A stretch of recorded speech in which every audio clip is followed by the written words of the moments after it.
Mutton chicken biryani மாதிரி இந்த PRAN பிரியாணிக்கு ஒரு தனி ஃப்ளேவர், ப்ரானோட ஃப்ளேவர் எல்லாம் இறங்கி ரொம்ப நல்லாயிருக்கும். எப்படி செய்யலான்னு பார்க்கலாமா?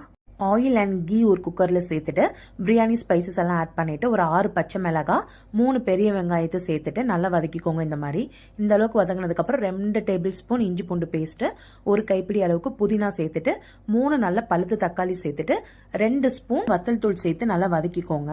இந்த மாதிரி வதங்கினதுக்கு அப்புறமா கொஞ்சமாக தயிர் சேர்த்துட்டு நம்ம 1 kg ப்ரான் எடுத்திருக்கேன். அந்த ப்ரானை நல்லா க்ளீன் பண்ணிவிட்டு உள்ளே சேர்த்து வதக்கிட்டு கொஞ்சமாக கொத்தமல்லி தலை அப்புறமா உப்பு சேர்த்துட்டு நல்லா வதக்கி எண்ணெய் பிரிஞ்சு வந்ததுக்கு அப்புறமா அரிசி ஊற வச்சு தண்ணியை சேர்த்துக்கலாம். 1 டம்ளர் அரிசிக்கு 2 டம்ளர் தண்ணி ஊற்றி நல்லா ஊற வச்சுக்கோங்க. அதுக்கப்புறம் நம்ம தனியாக சேர்க்க தேவையில்ல, அதே தண்ணியை சேர்த்தாதான் அந்த அரிசியோட ஃப்ளேவர் நல்லா இருக்கும். இப்போ ஹாஃப் லெமன் ஜூஸ் ஆட் பண்ணிட்டு அரிசி இந்த அளவுக்கு தண்ணியை அப்சர்வ் பண்ணி வந்ததுக்கு அப்புறமா ஒரு தோசை டவா வச்சு 15 மினிட்ஸ் சிம்ல வச்சு தம் போடுங்க. 15 மினிட்ஸ் ரெஸ்ட் விட்டு உடச்சி விட்டீங்கன்னா செம டேஸ்டியான ப்ரான் பிரியாணி ரெடி.